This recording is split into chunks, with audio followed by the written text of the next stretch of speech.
This episode is brought to you by Muntins Malts, a company that is passionate about providing premium malts to brewers worldwide. For over a century, Muntins has been a leading supplier of brewing and distilling malts, offering the finest British malted barley on the market.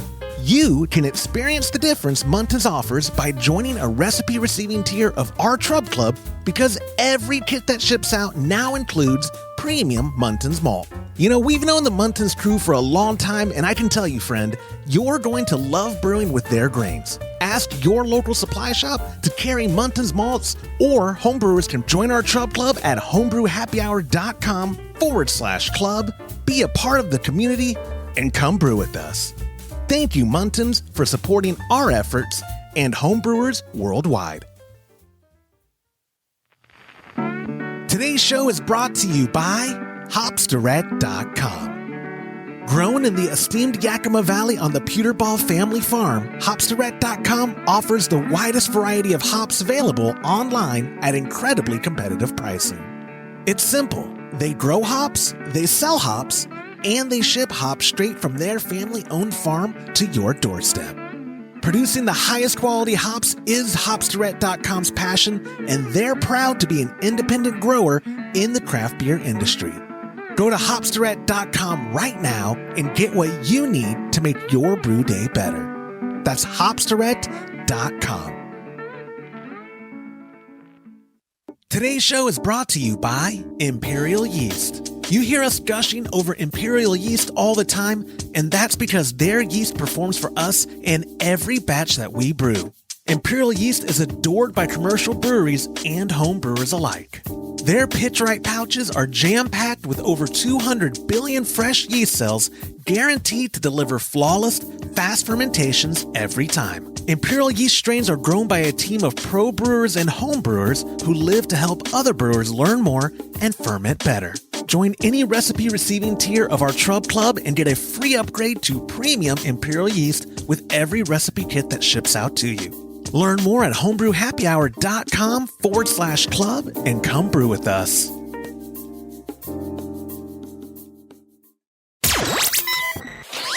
Entertaining shows with content that spreads information and sparks discourse throughout the community. This is the Pearl Media Network. HomebrewCon is back, baby. An interview with Julia Herz from the American Homebrewers Association. This is Homebrew Happy Hour, episode 457. Well, hello, my friends. Welcome back to another episode of the Homebrew Happy Hour. This is the show where we supply the answers to your homebrewing questions and discuss all things related to craft beer. And if you have a question you'd like us to discuss on a future episode, of course, you could go to homebrewhappyhour.com. You could email Joshua at homebrewhappyhour.com. Even better, call it in to 325-305-6107. And when I use your voicemail on a future episode, you're going to get yourself a gift card to kegconnection.com. It does not get any better than that, except that it does, because today, I'm so happy. I am joined, I have a whole thing written down. I'm joined by the Executive Director for the American Homebrewers Association, Julia Herz. Julia has been a guest on national media outlets like NPR, SiriusXM, CNBC Squawk Box, and Closing Bell, Fox News, Good Morning America, The Food Table, and America Public Media's Splendid Table, but nothing as prestigious as the Homebrew Happy Hour, except you have been on here before. Julia, welcome back to the show. How are you doing? Right on. So good to see you. How are you? Likewise. It's been a while. I have not seen you since I went to Great American Beer Festival, not this year, but last year. Yeah, 2 years. 2 years ago with Homebrew. It wasn't Homebrew. I mean, it was called Homebrew HQ. At GABF. Thank you. In here. Yes. That's right. And had a great time watching you brew. It smelled great in that side of the arena or whatever they call it, the conference center, convention hall. But it had been a bit. I was trying to get to GABF this year, but Todd, one of the co-hosts, the guy who foots the bills around here, he told me I had to work that day. What a buzzkill. He is such a buzzkill. But it is so good to see you, and I know your time is so valuable. I appreciate you setting any time aside for us to catch up and do this.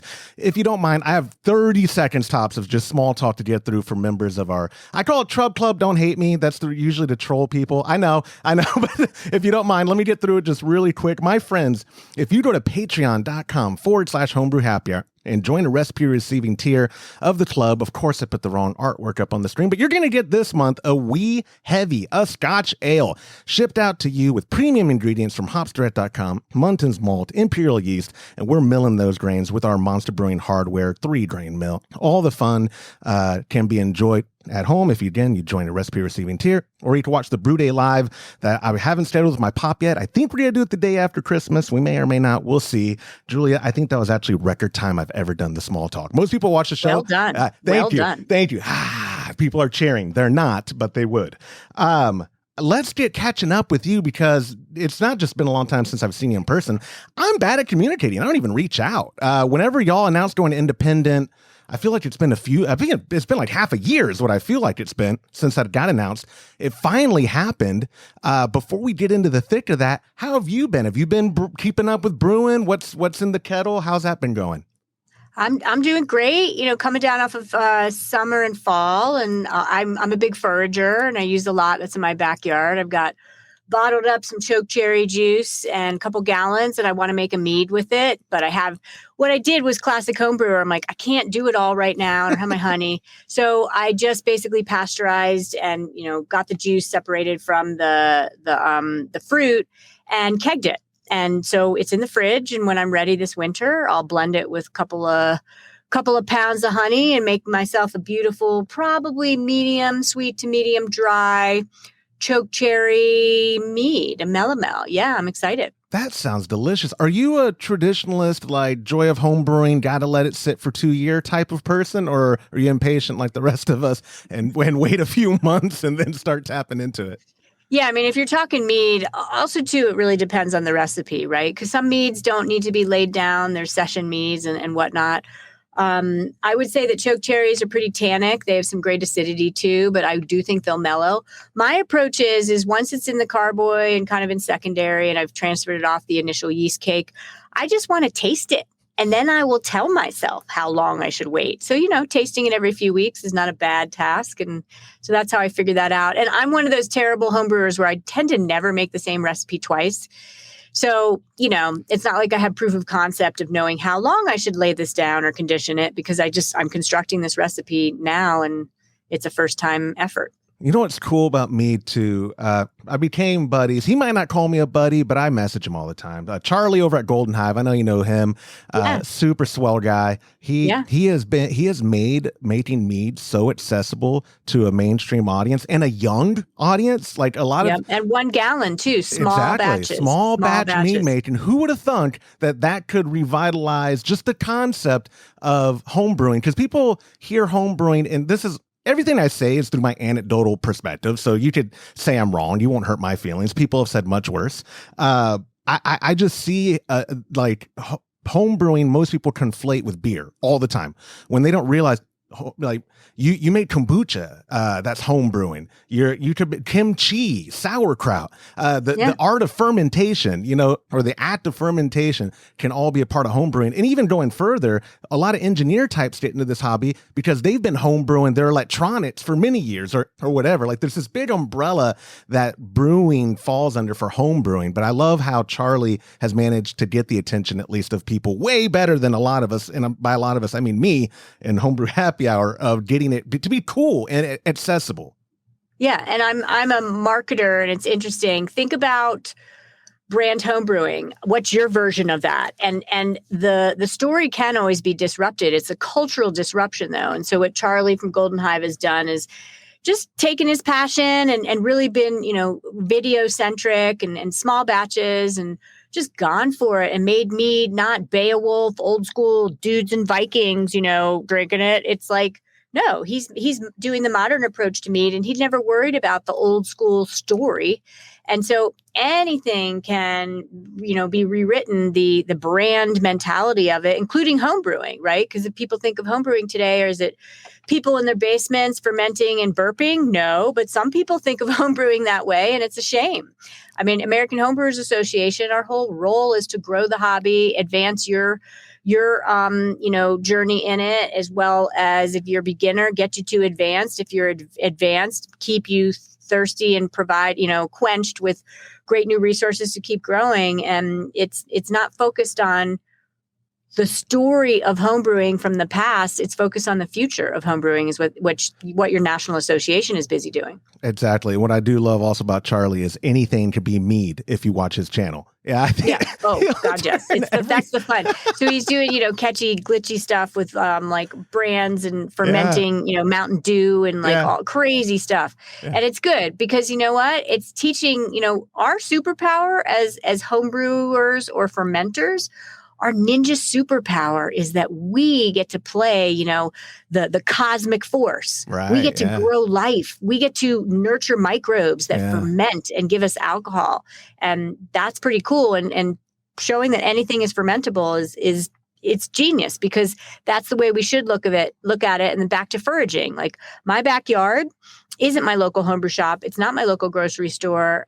It's what Mother Nature provided. So I am fermenting choke cherries. I am getting wild plums from, down the street in the local park. I have done dandelion, experimented with the yellow petals of dandelion or the green, leaves or stems because I can pick components of Mother Nature grown ingredients and either add them as botanicals for flavoring and color or as fermentables, and it just makes it more fun. It does. Or like Charlie does, we can go buy some Heinz ketchup and just make a monstrosity. It's disgusting. But no, chemistry is cool, kids. Chemistry is cool. Chemistry is cool. And I don't know why my wife won't let me come to career day. She's an elementary school teacher. I don't get it. Like she thinks somebody has to stand up there and go, "Hey kids, whose dad's an alcoholic?" Like the scourges of home brewing has, or maybe some of the our reputation precedes us, but that's long gone. Homebrewing is so accessible. It's so inclusive nowadays. It's not like you said, it can be the people in the basement, the boys burping, but it can also be like the whatever, the community event, the block party or whatever, showing people how to make a cider, how to make a kombucha. It's so cool. I'll talk about fermented stuff, and I've started to get my friend Lorena Evans, who I'm sure you're familiar with. She contributes a lot as an editor, technical editor, I believe is the actual title, on publications from the Brewers Association and whatnot. But she will talk about a subject, like I'll mean to be just surface level, but she'll go deep enough where I'll get messages like, dude, that she blew my mind with how accessible. I keep using that word, but just demystifying it, and I'm going to try that now. I'm going to make kimchi next weekend because I thought it was going to be this whole thing, but no, it's not. It's just, a fermentation process and whatnot. It's just cool. I guess I could just keep looping around and saying accessible and it's cool until you get tired. Well, it's cool. And I like to say it's what makes us human, right? Yeah. No animals are fermenting. They might bear the fruits of fermentation. Yeah. I've seen a few drunk bears in my time in Colorado, but the bottom line is it's cool because it's what nurtures us.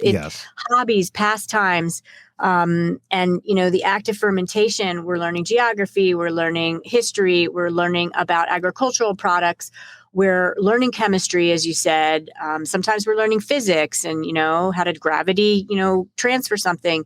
So it scratches that MacGyver itch. And I just love every aspect of it. That's why this hobby is so friggin' cool. It's so fun. And I know this may be an unpopular thing and to say on this particular episode, but people have, for the last year or two, if you go on YouTube at all and you're in the homebrewing realm, oh, it's over. The hobby's over. Yeah, clickbait. I'm like, come on, guys. Why these clickbait headers? And then I'm doing that. I need the clickbait. We get like 10 views. I need the clickbait, Julia. Let me have this. Sure, but you're not helping the hobby out because then people have the story.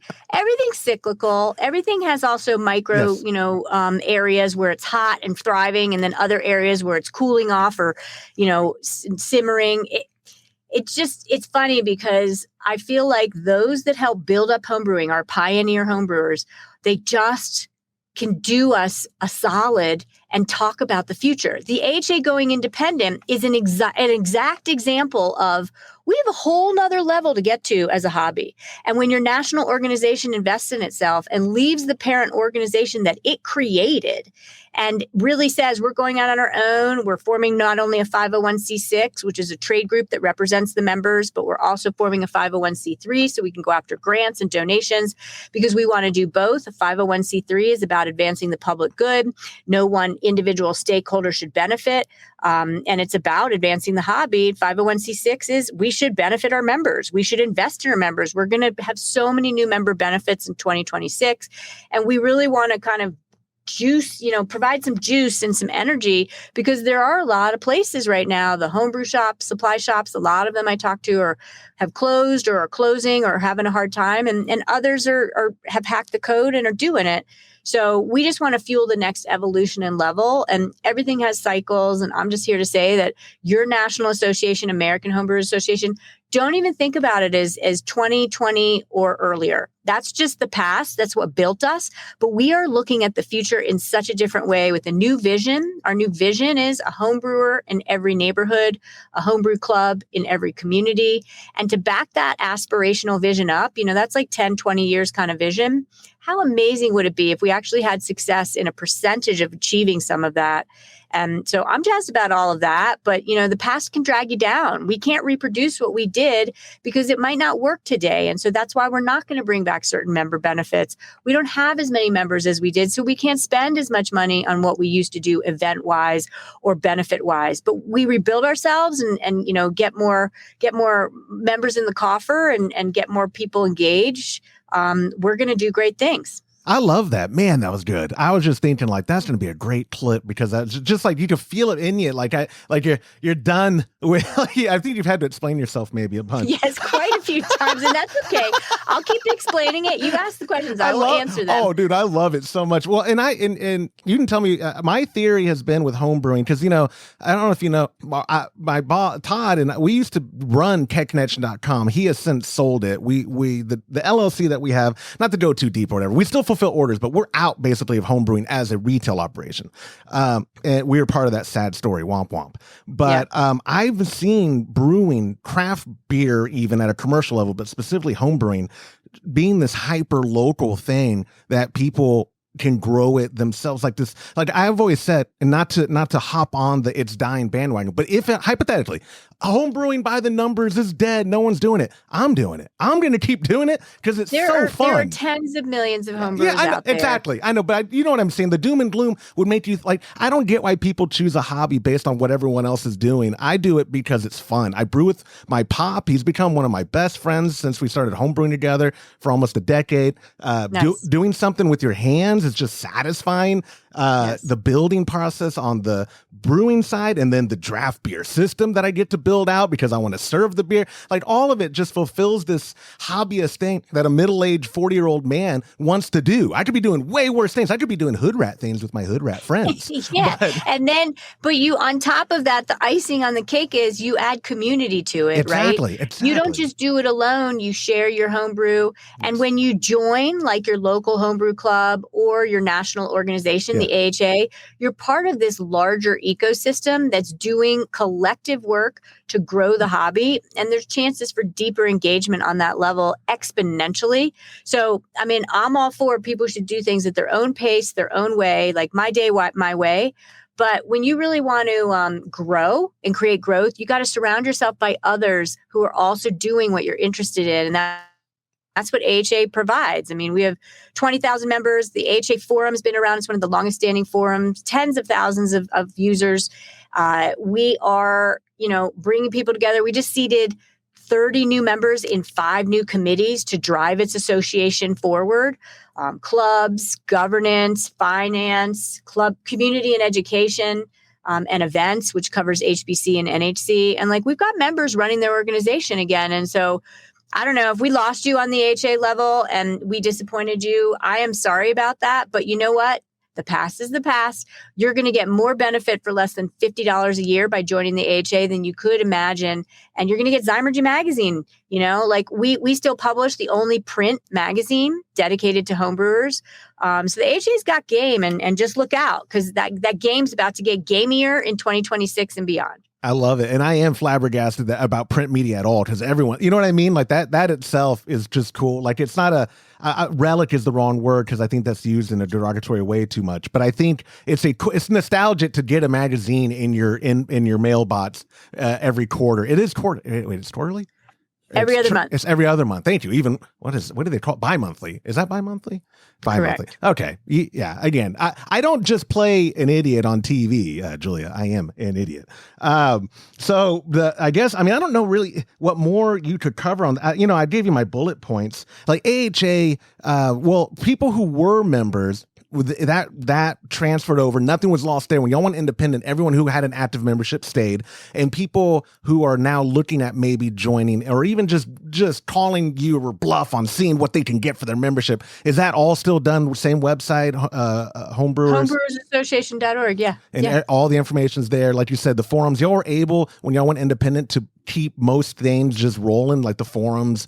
And the 2025 win from separating from an organization that we created and have been with since 1978 was continue the services, continue the benefits, and behind the scenes just onboard a whole new team. We have a new team of membership services support. We have new marketing.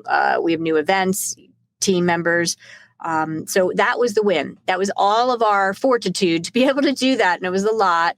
And so now 2026 with this new team that's getting time under our belt, that's when we're going to get to flex our muscle, and especially collaborating, with the new members who are engaged on the leadership level, sitting on committees.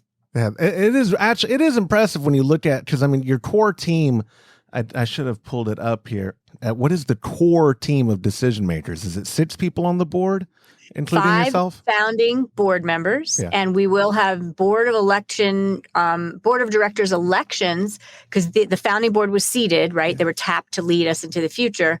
But we will have elections next year. So there's that. Is a whole new board's coming in, although some of the founding board might stay on. And so it's 5 people now, but it'll be bigger when we go to elections.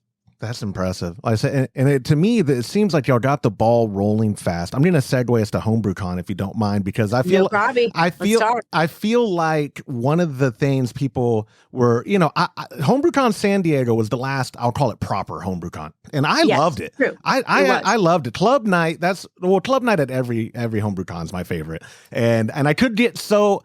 My mom watches this, so I could get so jolly after a few brews with my friends that maybe they all blur together. But club night, I know is coming back. But people, when I got back and people complained about some things, I was like, man, I had a blast. But to be fair, my perspective may have been different. We presented that year, and we got to do a meetup with some of our listeners and all this. So I didn't view it from a different way. When Homebrew HQ happened, Great American Beer Festival was fun. That wasn't a Homebrew Con, obviously. It wasn't trying to be. It was trying to salvage some presence of homebrewers in the craft beer scene while y'all were still a part of the parent organization.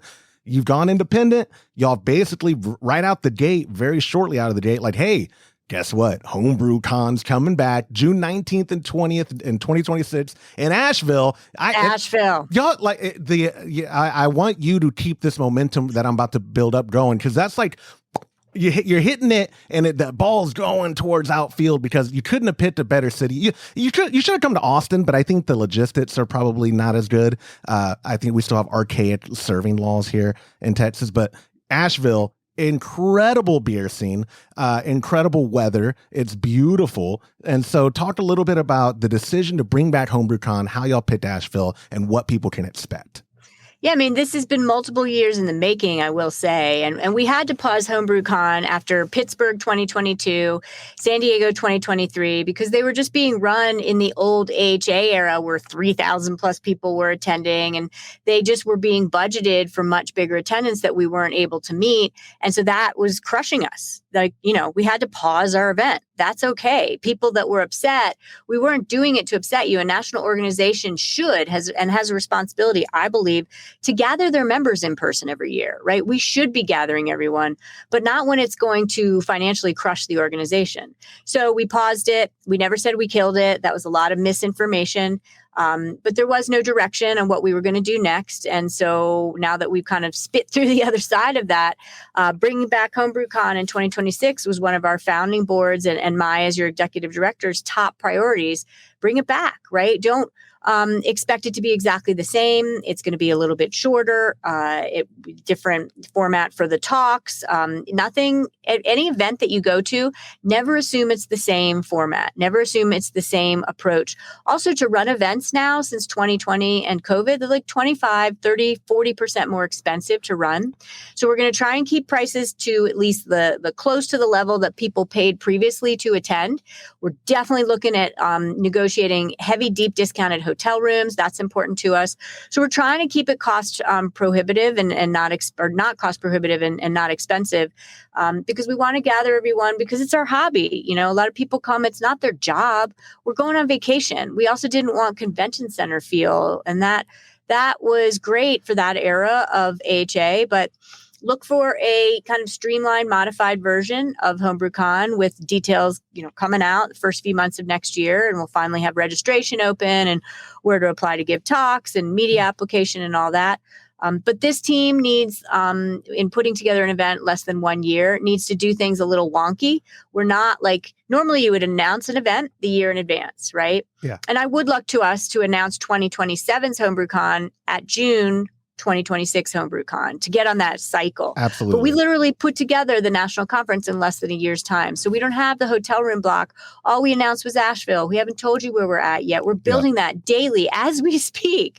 And so we needed a little time to kind of do things backwards, but we'll get back on a full cadence and really, kick it into high gear starting in 2027 once the new committee and events committee has been through this.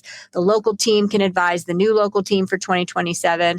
And once our, new staff and board have been through a HomebrewCon on our own. So. And I'm glad you said all that because I got hit up. People think I know stuff. I have Google friends. That's what I do. I have Google. But even AI. You're an influencer. Yeah, we know that. I barely can influence my teenage daughters. I'm bad at influencing. but I influenced them into no, never mind. But I just thought because people it was brought to my attention because I follow you guys. I have the newsletter and I was like, oh, I gotta get her on to talk about it. And people were like, oh, we want to know all the stuff right now. And it's like, I'm pretty sure it's going to take some time to get all the details out as you finalize it. But I thought it's a fantastic first step to at least have that decision to say, here's what we're doing, or here's where we're doing it at. Save the date. That was all we could do. Exactly. We can't, you can't release the hotel room till you say the block. Right. Because we want people to have the discounted rates and fulfill the block that we've committed to and this and that. So all right now we said where the dates kind of preceded June 19th and 20th is final round judging, the 17th and 18th.